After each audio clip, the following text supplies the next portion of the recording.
Аманчылыкта тынччылыкка көрүшкөнгө Кудайга шүгүр дейли. Шүгүр эле айта берели. Шүгүр эле айта берели. Эгерде кимде шүгүр сезими азайып баратса, жашоомдо проблема көбөйүп кетти деп кейип ною баштаса, мен сунуш кылам бир күнү Кара Балтадагы инвалидтердин үйүнө барып келели. Өткөндө ошол жакта жүрөт элем, жанында бир киши пайда болуп калыптыр. Бир убакта эле сизди угуп атайын келдим деди. Мен башка программа менен жүргөмүн. Каяктан келдиңиз десем, инвалидтер үйүнүн директорумун деди. Бир барып көрүп кетсеңиз жакшы болот эле. Макул деп барып көрүп келдим.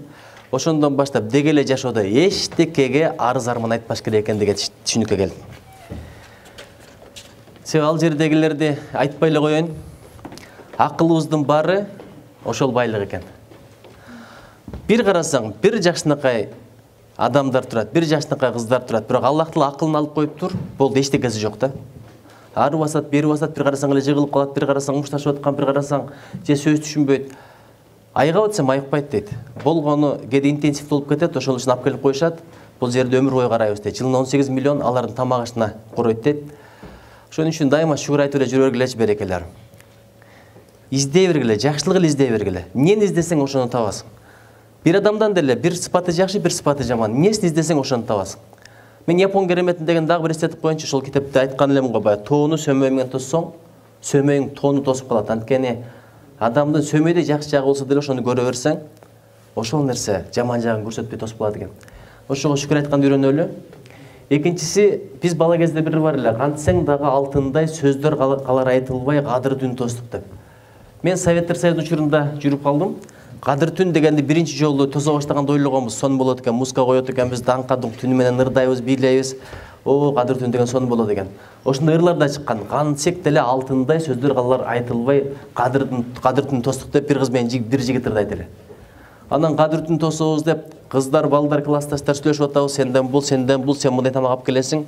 Анан антебиз, мынтебиз, сен магнитофон алып келесиң, билесиңби магнитофонду? Сен бул группанын кассетасын, сен Ласковый майдын кассетасын деп аткан мезгилде агай кирип айткан. Кадыр түн андай болбойт. Кадыр түн бир нече убакытка чейин сүйлөбөй отуруш керек. Анан кийин тобо келтириш керек, шүгүр айтыш керек. Анан дуа кылыш керек, анан мындай кылыш керек. Угуп алып бир жинибиз келет, ошентип тоскондон көрө тоспой эле койгон жакшы эмеспи депчи. Айтайын дегеним, бүгүнкү да иш чара койчу беле. Бүгүн элдин баары кече кадыр түн тосту. Бүгүн уктап атышат да. Берде анча-мынча кадыр түндүн жарымынан баштап уктап калгандар келген окшойт, да? Дайыма келбегендер жөнүндө жакшы пикирде болуңуздар, макулбу? Дайыма келбегендер жөнүндө жакшы пикирде болуңуздар. Мен БГУ деген команда бар эле. Беларусь гуманитардык университети бар эле, же Беларусь мамлекеттик университети. Ошолордун КВН командасы бар эле. Ошолордун мага оптимисттер жөнүндө чыгарган ролиги жаккан да. Айтып атпайбы, биз оптимисттербиз, баардык нерсени жакшылыкка жоруйбуз депчи. Баардык нерсени жакшылыкка жоруйбуз деп атпайбы. Концерт койсоңор адамдар келбей койсочу десе, анда жакшылыкка жоруйбуз депчи. Анан боптур, жакшылыкка жоруп атсаңар деди. Күлүп жайнап жооп берип атат. Ошо концертиңерде бирөө келип дейт. Эч ким келбей койсо деле кап болбойсуңар дейт. Эч ким келсе деле кап болбойбуз деп атат. Анан силер ырдап аткан мезгилде бирөө помидор менен койсо, ага деле кап болбойсуңар десе, ага сүйүнөбүз. Эмнеге десе, все-таки бирөө келген турбайбы деп атат. Ошон үчүн жакшылык издей бергиле. Өзгөчө үйлөнгөндөн баштап жакшылык изде, жубайыңдан жакшылык изде, досуңдан жакшылык изде, кошунаңдан жакшылык изде. Биз кемчилдик издейбиз. Биз кемчилдик издеген үчүн Аллах Таала бирөөлөргө биздин кемчиликти көрсөтүп койт. Бул боюнча хадис дагы бар. Бирөөнү айыптаба дейт, бирөөнүн кемчилдигин издебе дейт, өзгөчө ыймандуу адамдын. Анткени аркасынан кемчилдигин издеп түшсөң, Аллах Таала сенин кемчилдигиңди ачып көрсөтө берет. Ошон үчүн жаап жашырганды үйрөнгүлө. Өткөндө бир фильмди кичине көрүп калдым. Илим Карыпбеков деген досум айтып калды. Ошол фильмден кичине көрүп койсоң деп. Бир сериал чыгып турго, жаш балдар аябай кызыгып көрө турган. Эмне деген сериал эле? Акыркы сабак деген. Ошол Акыркы сабак деген фильмден бир сериясын ача койсом эле мага аябай таасир калтырды. Уурлук кылат, карбал кылат турбайбы? Компьютер залда, компьютер сабагын берген залга кирип, жанагы аркасында күч-күчтөгөн устаттары жаман кишилер, ошон үчүн жамандан адаш, жакшыга жанаш дейт. Күйлөп, пардан берип туруп киргизип турбайбы, уурдап чык депчи. Ошол мезгилде милиция кармоо болот экен. Анан компьютердик залдын ээсин чакырып келип атпайбы? Арыз жазып бер, биз муну камайбыз деп. Унчукпай кирип кетти, мен өлдүм деп отурса, милиция келип чыга бер деп атат. Көрсө, жок, ал менде окуйт эле, түнү менен сабак окуйт болчу, ошону билбей кармап алыпсыңар деп жаманын жашырып койду. Анын максаты бир адамды каматып иш эмес. Ким түрмөгө кирип чыкса, жакшы болуп чыккандар кем эле. Мурда бул жакта тоок уурдап кирген адам ал жакка кирип машина уурдаганды үйрөнүп чыгат. Анткени ал жакта бүт ошондой айыпталгандар отурат. Эми бүт барын дебейин, кээде адашып отургандар бар, таза болуп кирип кеткендер бар. Бирок ал жакка киргенден кийин психология бузулат экен. Чындап ар түрдүү адамдар бар. Бирөө мыкачылык менен, бирөө бирөөнү өлтүрүп кирген. Ошолор менен кошо жүрүп, оомат ошо дырыс чыгышат дейт, жаман сыпатта өтөт. Керек болсо малдын да жаман сыпаты өтөт. Алымдар айтат го, төө баккандар текебер болот, ат баккандар көйрөң болот деп. Кой баккандар кичпейир болот деп. Ошон үчүн анча-мынча кой багып коюш керек. Ошентип отуруп, максат каматып иш болсо, ал жакшылыкка алып келбейт. Ал жактан чыккандан кийин адам болуп чыгабы же башка болуп чыгабы, кеп мына ошондо. Ал бир адамды куткарып калды. Куткарбастан тескерисинче коомго пайдалуу, берекелүү инсанды тарбиялап чыгарды. Адам бар го азо ат сыяктуу. Өзгөчө мына аялдар турасыңар, азо атты үйрөтүп көргөндөр бар, кол көтөргүлөчү. Ким үйрөтүп көрдү эле? Башка бир чапсаң азо ат андан бетер секирет, турабы? Камчы менен урсаң, бакырсаң, өкүрсөң, эң жакшы жолу кайсыл? Кел деп жем колуңа салып алып барасың, турабы? Анан акырын жалын сылайсың, чачын сылайсың. Өмүрүңдө аялың айтпаган сөздөрдү айта баштайсың го. Алтыным берекем, красавчик, тиги бу деген сөздөрчү. Ошол малда болсо түшүнөт, акырын иге келе баштайт. Анан жонун сылайсың, жуй коесуң, тарайсың, антип отуруп, кошаматтанып отуруп, жакшылыкка чакырып келесиң го. Адамды жакшылыкка чакыруу ушундай нерсе. Акыйкатты укканга бардык эле жүрөк даяр эмес. Барып айтып көрчү, жараткан жалгыз, антесиң, мынтесиң, тияк барганда мынсең тозокко чыгып каласың десең, баршынар дейт, турам. Сенин сөзүңдү уккандан көрө түз эле барган жакшы. Ошон үчүн жумшак болгон үйрөнөлүчү. Мен депутат болгондон баштап адамдар менен катылуу талап кыла баштады. Шайландым, парламентке кирип баратканда аксакалдар жолугуп алып айтат: "Балам, кыргыйдай тий, макулбу, биз сени колдойбуз." Популярдуу болуп кетсең эле, келген депутат министрлерди карый беришиң керек да, иштейсиңерби, жокпу? Эмне деген адамдарсыңар? Биз силерге ишенбедик беле. Болбосо таштагыла, жоголгула деп кыйкырсаң, жайлады да, биз ушундай эле экенбиз. Ал деле бирөөнүн баласы. Бир жолу мен катуу тийген жокмун. Эгерде катуу тийип атсам, агай, катуу тийип атасыз, кичине аша чаап баратасыз, адеп сактаңыз деп айтып койгула, макулбу? Анткени ыймандуу адамды күзгүсү деп коет. Эгерде бирөөдөн кемчилдик көрсөм, ал менин кемчилдигим, анткени ал менин күзгүм. Жакшы жагын көрсөм, ал менин жакшы жагым, анткени ал менин күзгүм. Эгерде аша чаап баратсам, айтып деп тургула, силерден башка мага ким айтат? Бирок өтө катуу айтпагыла, эмне болуп баратасың дебегиле. Бирөөнүн адебин оңдойм деп өзүңдүн адебиңди бузба. Бизде ушундай го, бирөө бир адепсиз кылса, эмне түкүрүп атасың? Ал бирдеме десе, анан экөө жакалашып, биринин көйнөгү айрылат, биринин костюму айрылат, сөгүнөт, бети канжалайт, оозунан эмне деген сөздөр чыгат. Болгон эле тигинин адебин оңдоп коем деп бир сөз айткан, туурабы? Бирөөнүн адебин оңдойм деп атып, өзүңдүн адебиңди бузуп алба деген сөз бар. Ошон үчүн мен дагы кыйкырып жооп берип калбайм, бирок жумшак айтып тургула. Макулбу, сүйлөштүкпү? Бир жолу болгон окуя. Бир министр дагы бир андан да чоңураак кызматтагы бирөө келип калды. Аттарын айтканга болбойт, анткени бул адепке туура келбейт. Этикет деген бар, этика деген бар. Анан мен суроо бере баштадым. Бир убакта кыйратып койдум деп, кечинде үйгө келсем, апам бир аз маанай чөгүп калган. Эмне болду десем, балам, бүгүн сага жакшы эле жооп берди, суй урмат менен Нурсултан Кадырбекович деп. Бирок сен кичине мындай түшүнүктүү деп кабагыңды бүркөп койдуң деп атпайбы? Мен болгон эле түшүнүктүү деп туруп, кийинки суроого өткөм, бирок апам ошол жакпай калыптыр. Балам дейт, жакшынакай жооп берип атса, сыйлап урматтап атса, кадырлап атса, өткөн кеткенден бери айтып, Нурсултан Кадырбекович сиз менен эсиңизде барбы, мындай деп атса, сен келип туруп ушинтип койдуң деп. Эми апа да катуу айта алган жок. Акырын гана айтып койду. Жакшы эле жооп берди, мынтип, бирок сен кичине түшүнүктүү деп койдуң деп. Ага чейин бир дагы мага сын айта элек болчу. Апамдын жүрөгү ооруп калган, өтө катуу тийди мага. Эртесин эмне кылып айтып берейинби? Ошол мен түшүнүктүү деп жооп берген адамга телефон чалдым. Алды, бир обедке чакырайын деп аттым эле дедим. Десем, ал да сүйүнүп кетем. Депутат, бир аткаруу бийлигинде бирибизге керекпиз, кээде колдо сөз керек болот. Анан өзүм эле барбастан жаш балдарды кошуп ээрчитип бардым. Анткени жакшы адамдардын сөздөрүн уксун, ийгилик эткен кишилердин сөздөрүн уксун, бул өтө маанилүү.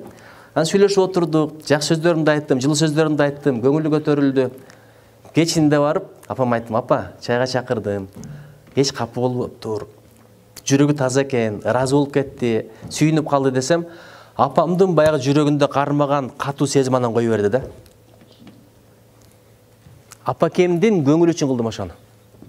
Бирок бирдекени билгиле, апанын көңүлү бул жараткандын дагы көңүлү. Апа ыраазы, мен ыраазы, бекер сөз эмес бул. Ата эне ыраазы, Алла Таала ыраазы. Бул жөнөкөй сөз эмес. Ошентип анан ошол окуя болду. Бул парламент деле өзүнчө чоң мектеп экен. Бир жолу анан кийин Белес деген автобус чыкты дегенде аябай сүйүндүм. Элестетип көр, Кыргызстандан Белес деген автобус чыгып атат.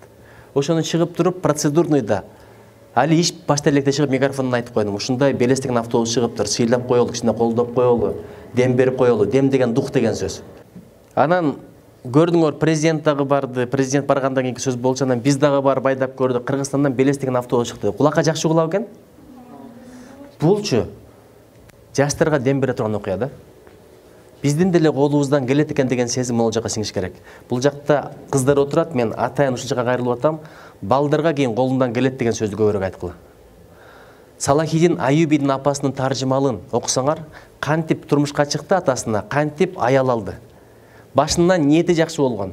Мен ушундай бир балалуу болгум келет, ошондой баланы тарбиялаган апа керек деп бул айткан, ошондой баланы тарбиялаган ата керек деп бул айткан. Бардыгы ниеттен башталат. Ошол ниет бара-бара чындыкка айланды. Анткени жараткан тилегин берди, бири-бирине жарашкан жубайларды берди. Аларга жараткан такыбалык берген экен, иман берген экен, намыс берген экен, дем берген экен. Башынан ниетинде ишенип атат. Баласы төрөлгөндөн кийин башка нерсеге тарбияланып койбой, ошого тарбиялайт. Сен колуңдан келет, келечекте чоң максаттарың бар, минтишиң керек, тигинтишиң керек деп туруп, Салахидин Аюбиди тарбиялап атат. Бул окуя кыргыздардын да колуна бирдеге келет деген чоң идеологиялык мааниси бар окуя болгон.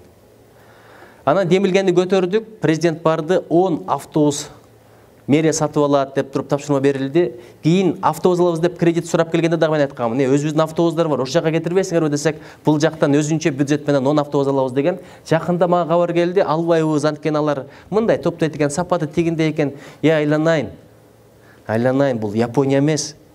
Биринчи автобус. Муну робот менен чыгара албайсың, серийный выпуска чыга элек. Биринчи автобусту албетте кол менен топтойт. Башка эмне кылсын? Бул канча чыгаша кетти, түн менен уктабаган балдар болуптур. Ушул проект аягына чыккан чакты үйүнө барбагандар болуптур байкуштар. Аялдарга рахмат ошолордун. Эми келип алып туруп, тияктан алабыз, бияктан алабыз, булардын сапаты мындай экен, тигиндей экен. Сен акчаңа сатып ал 10 автобусту. Ошондон баштап тигилерде технология калат, анан сапат өсөт, анан дух өсөт. Эми бул балдар кетебиз деп атат Кыргызстандан. Не деген саясат? Ошого өзүңөргө ишенгиле. Эгер өзүңө ишенбесең, ишиң алдыга кетпейт. Сталлоненин бир киносу бар, көрүп койсоңор, баласы менен сүйлөшкөн жери. Балам дейт, мындай көтөрдүм сени, мындай көтөрдүм, анан өзүңө койдум. Ошондо сен турмушта жыгыла баштадың, анча-мынча проблема боло баштады, ошондон баштап бирөөнү айыптай баштадың. Апам анткен эмес, атам мынткен эмес, бул айыптуу. Чууга ажыга да бекер айткан эмес. Кыргыз жыгылса да бирөөнү айыптайт, же тепкичти айыптайт, же музду айыптайт деп. Айланайын, кыргыздын балдары ушулар, Дубайда бизнестери бар. Европада бизнестери бар. Кетип калса болот беле? Жок. Келип алып, эптеп, септеп, тишинин кирин соруп, бир автобус чыгарса, ошондон да кылдан кыйкымтап отурушат биздикилер. Анан кантип өнүгөсүң? Президентибиз Өзбекстанга барып келгенде айтты эле. Тиш чукулушта чыгарбайт экенбиз деп. А Өзбекстанда бардыгы чыгат. Түшүнөм, сатып алсаң болот, балким арзан түшөт, балким ошол бизге ыңгайлуураак. Бирок эртең бүрсүгүнү чек арасын жаап койсо, көрдүң го эмне болор? Пандемияда чек араны жаап койсо, өзүңдө ун болбосоң ачка каласың, өзүңдө автобус болбосо жөө каласың. Ошон үчүн өзүңдүн балдарыңды колдоо, өзүңдүн чыгандарыңды коргоо, бул эң маанилүү стратегия. Силерде да ушундай араңарда таланттуулар бар. Колуңардан эчтеке келбесе жок дегендечи, жылуу сөз айтып койгула. Колуңдан келет, азамат, мен сендей болгондо антет элем, мынтет элем. Ошол да тилден чыкпай атпайбы? Тил болгону сөөгү жок билесиңер, сөз акысыз. Ошол да айтыш бизге кыйын болуп атат. Бирин-бири колдогон эл кем болбойт берекелер. Ушуну айткым келди, келатып, көңүлүм кыжылат болду. Эми чабышка туура келет окшойт. Мен ойлодум эле бир адептүү депутат болом. Адамдардын көңүлүн ортпаган депутат болом. Кээдечи катуу айтпасаң да болбойт экен. Аялдар деле кээде ушундай байкасаң, мындай. Дайым жылуу сөздөрдү айта бересиң, бирок кээде өздөрү мындай күсөп калат, байкасаңар. Бирок ошондочу тилиңерден жаман сөз чыкпасын. Кичине үн, башка мамиле, кабак каш менен, анткени тамак деле кээде муздакты каалап калат, барасаң. Кээде ысыкты каалайт, ошол сыяктуу нерсе. Денең деле кээде ысыкты, кээде муздакты каалайт. Бир түрдүү жашоо адамды зериктирип жиберет. Казан аяк кагышат деп койт го, капы болбогула, бул макалдын болгону жакшы. Казан аяк кагышпай эле койсун, кагышпаса кантип тамак пышат? Араңарда барбы казан аякты кагыштырбай?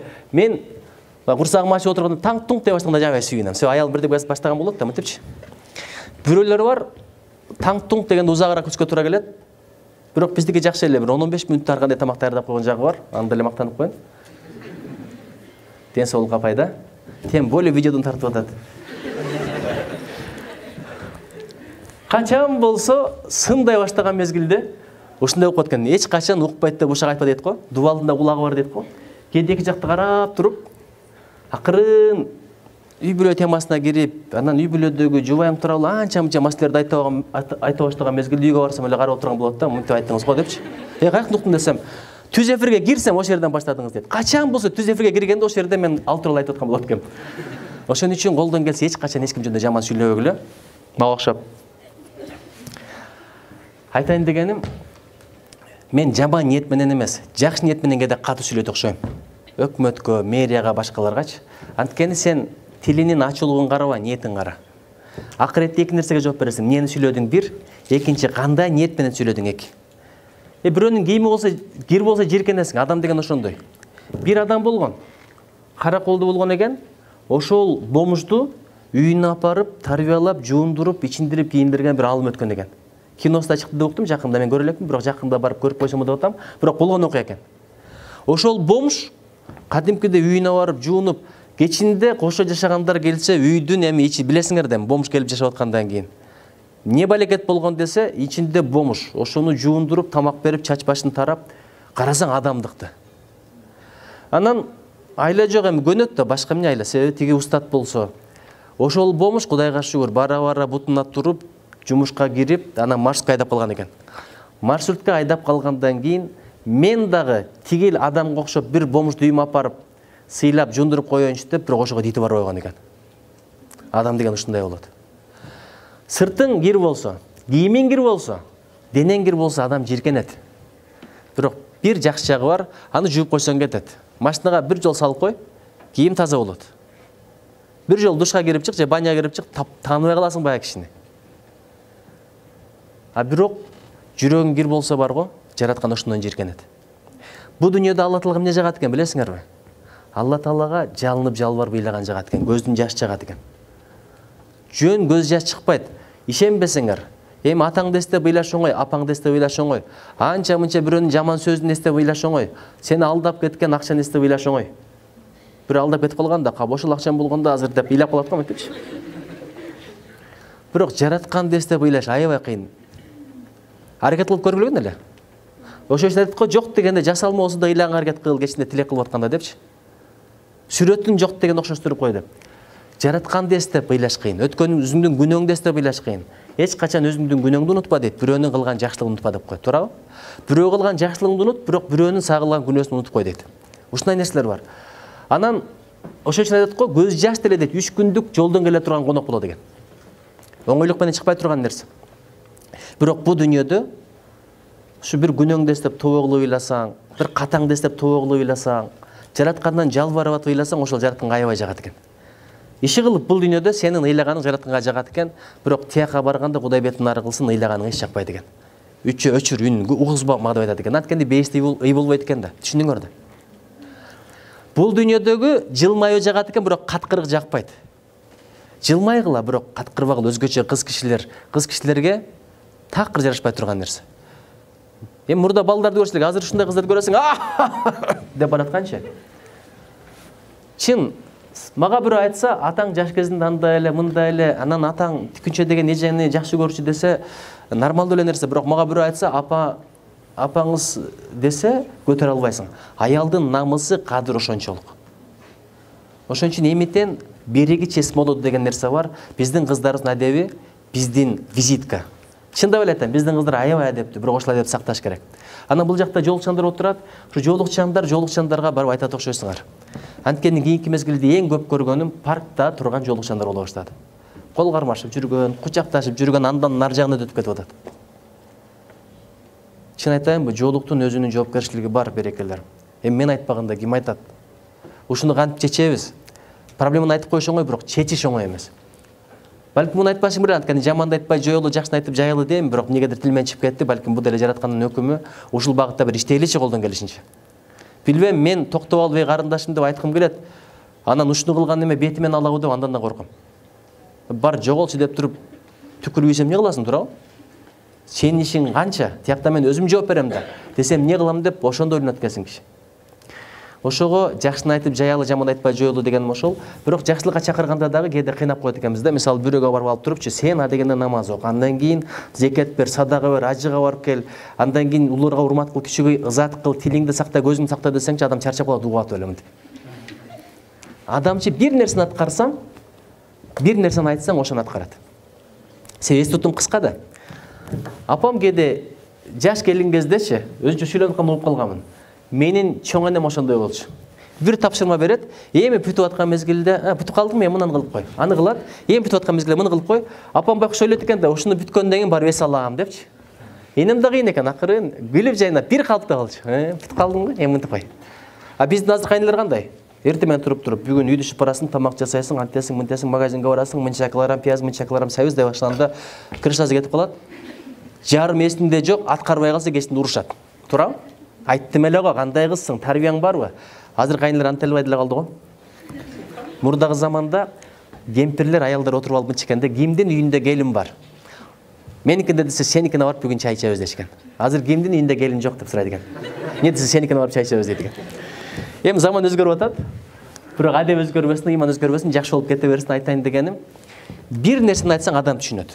Мисалы, жаш балага айтабыз го, эмне антесиң, мынтпе десең, оозун карап туруп кайталай берет го. Анткени түшүнбөй калат экен да. Бир нерсе айтыш керек экен балага, ошону аткарат экен бала. Адам деле ошондой экен, бир тапшырма бер. Азыр мен депутатмын, кол алдында бир топ адам иштейт, бирден тапшырма берсең аткарат. Муну кылып кой, түк, отчетун алдың, муну кылып кой, так. Анан эртең менен 5-6 тапшырма берсең, ошонун жарымы унутуп калган болот. Че жазып ал деп айтпасаң, адам өзүнө ишенет да, болду, кылып коем шеф, кылып коем шеф. Кечинде деле келсең, кылып коем шеф деп турган болот да. Анан эмне дейсиң анан? Бирок пайгамбар алейхиссалам бир да жыл урушкан эмес экен. Эмне үчүн анткени жоксуң деп айткан эмес экен. Мен сага айтпадым беле деп айткан эмес экен. Бирок биз анча-мынча айтып турабыз. Айтайын дегеним, анан бир нерсени да туура эмес айтат экенбиз да. Мисалы баланы, сөгүнбө дейт экенсиң. Кара, биринчи сөгүн, анан бөнү кошуп коюп атасың да. Сөгүнү эмне экенин мээсине киргизип, жүрөгүн булгап, анан ошону кайра чыгарып, анан бөнү кошуп коюп атасың. Сөгүнбө, ушак айтпа, калп айтпа. Бул негатив, кылба деген негатив. Кылба деген негатив го. Ошол негативге караганда дайыма позитив сүйлөш керек экен да. Мисалы, калп айтпа дегенден көрө чын сүйлө деп койсоң, калп деген да сөз жок, кылба деген да сөз жок. Тийбе десең тиет, тий десең тийбейт. Бул эмне? Эрин адам да ошол сыяктуу. Кыл дегениңди кылбайт, кылба дегениңди кылат. Адамдын табияты ошондой. Мындай бирөө кылба десе өзү эле кылын келе берет го. Мынтипчи. Өзгөчө элдин көзүнчө айтып койсо, шашпа дейсиң го, шашпа. Жаш бала да ошондой. Менин кызым элдин көзүнчө айтсаң мындай да. Кызым, көйнөгүмдү алмаштырып алайынчы, чыгып турчу десең, болду, ошо жерде туруп калат мындай. Мен сизди карап эле турам дейт да. Кызым, алмаштырып алайынчы десе, карап эле турам, ошо бойдон биякта карап туруп, мен карап эле турам, чыгып кетиш, ошол жактан западлоо деп элестетип көрсөң. Азыр осундан үйрөнүп алыптыр. Карап эле турам деп, бары кызым уялып атам десең, дивандын аркасы мага көрүнбөйт дейт. Элестетип көрсөң, ошол жака өтүшүң керек экен да, отуруп алып анан көйнөгүмдү алмаштырышым керек. Кылба, кыл деген өкүм адамга өтө катуу тиет. Ошон үчүн кыргыз угум сага айтам, уулум сен ук деп койгон. Туурабы? Керегем сага айтам, келиним сен ук. Ушундай бир хикматтуу данышман эл болгонбуз. Биякта карап туруп акырын айтып койгон, Раматылык Элмирбек да ошол нерсе болгон экен да. Биякта карап туруп согуп койчу экен, биякта шакирттери тургандар түшүнүп алып кете беришкен. Бир Токтогулда чоңколор бар дейт, чоңколор бар, ол кетип койгула чаңгырда болсо. Абайлагыла. Айтыша кеткенде макулбу? Укмуш сөздөрү табышат деп угуп жүрөм. Мен Кудайга шүгүр чоңко менен айтышкан эмесмин, айтышкым да келбейт. Өзгөчө элдин көзү айтпай эле коюш керек, анткени тилдери укмуш куш болот дейт да. Анан бир райком болуп барган экен, азыркыча айтканда аким. Ошол заманда райкомдо район чоң кызматтын ээси болчу, Токтогул районуна барат экен. Анан чоңколордун айылына барыптыр да. Өзү ар киши экен. Ошондо бирөө арык атына сокону байлап алып чабып баратат дейтин. Бул бетти деле жейсиң, бул бетти деле жейсиң, бул жактын деле чөбүн жеп атасың, бул жактын деле чөбүн жеп атасың. Семирбей койдуң го, семирбей койдуң деп сөгүп баратат деп өзүнүн атынчы. Көрсө арык болгону менен кичине коррупцияга аралашып кеткен киши экен да. Бияктан деле жей берет экен, бияктан деле жей берет экен. Ошону карап туруп түшүнүп, ошол нерсе таасир этип тобосуна жаңган экен. Эгерде келип алып туруп, сен андайсың, мындайсың дегенде, бар жерде туруп каматып коймок. Ал мезгилде райкомдун күчү күчтүү болгон. Ошого айта турган нерсе, сүйлөштүк. Калп айтпа деп айтпагыла, макулбу? Чын сүйлө деп айтыш керек. Ушак айтпадын ордуна эмне деш керек? Не деш керек? Өзүңөр ойлоңгула, баарын мен үйрөтө берем.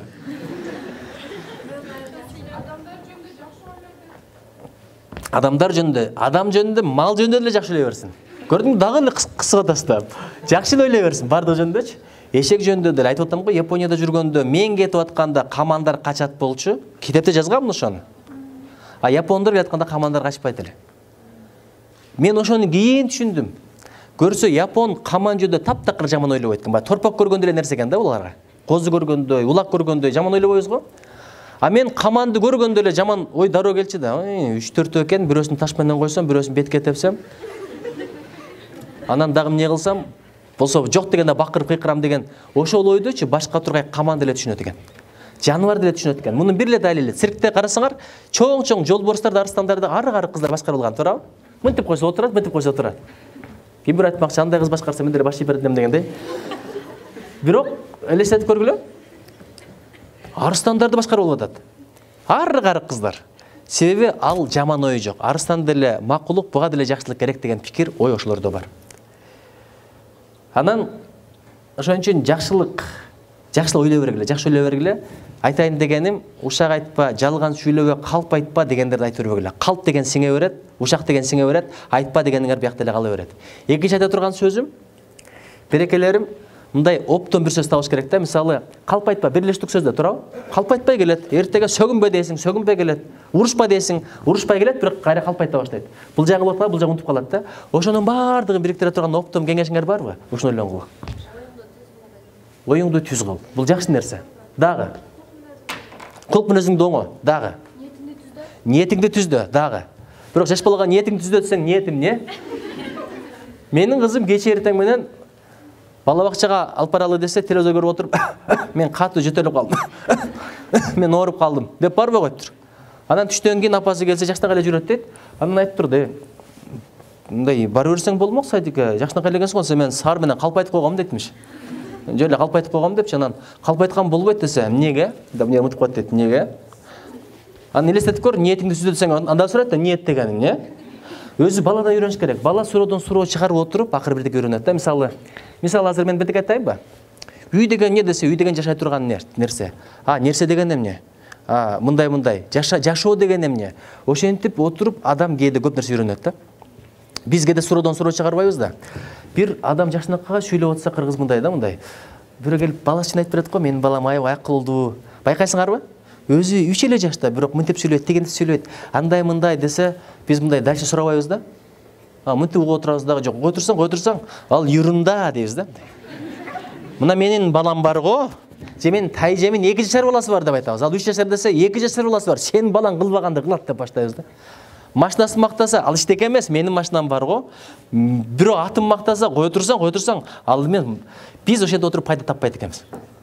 Япондордун бир жакшы жери угуп отуруп хай, вакари башты, хай. Начар сөз сүйлөп атсам да кыйратып койгон экенмин деп анан ушундай эргип кетип бүт баарын айтып коесуң. Ой, депчи. Муну айткансың деп койт. Сенин ичиңдегини чыгарып отуруп үйрөнгөн эл болот экен япондор. Ошон үчүн кыйын болот экен. Япондор бирдеке ойлоп тап кыйраткан эмес. Робот жасаганды балким америкалыктардан үйрөнгөн, машина жасаганды дагы америкалыктардан үйрөнгөн, саат жасаганды швейцариялыктан үйрөнгөн, бирок азыр карагыла кимдин машинасы жакшы? Япондордуку же тияктыкыбы? Кимдин сааты жакшы, кимдин роботу жакшы? Алар ошентип отуруп акылын бүт үйрөнүп алып туруп, өздөрүнөн өткөзүп койгон ушул япондор эле болот. Биз болсо пайда албайт экенбиз да. Кой турсаң, мен айтайын. Курултайларды далы өткөзбөдүк. Байма азыр элдик курултай деп атат. Балким муну угуп калгандар менен жактырбастыр, курултайдын тарапкерлери. Элдик курултай деп мен дарылашып көргөмүн жаш кезинде. Курултайда эл бар топлот, маселе чечебиз деп. Бул жакта сөз берилет го. Болду, кыйкырып сөзүн сүйлөп алат да эчке чыгып кетет. Башка бирөөнү укпайт. Биз ошондой да. Айтып эле калайын деген элбиз да. Угуп калайын деген эл эмеспиз. Ошого берекелерим, келгениңерге чоң рахмат. Кулактын акысын берип атасыңар. Мен айтайын дегеним, бир штук деген бир штук. Калп айтпа, сүйлөбө, алдаба, урушпа. Ошентип жүрүп жеңелер чарчап калат. Мен айттым го, антпе, мынтпе деп отуруп, айткандын оозу жаман, кара жак аталып кала бересиңер. Айтайын дегенимчи, оптун бир сөз бар да, бирөө мынтип чечкен экен маселесин. Балам берке, сен да берке. Мына, Атаңар менмин. Мен силерди уяткыла турган бирдике кылдым ушуга чейин дептир. Мен атымды укканда атаң мындай андай дегенде бир жаман иш кылдымбы дептир. Жок десе, силер дагы мен уят боло турган бирдике кылбагыла деп койгон экен. Болду, бүттү. Ошондой тарбиянын, таалимдин жолдору аябай көп берекелер. Ошон үчүн жүздө жылмайы болсун, тилде таттуу сөз болсун. Колдо белек болсун.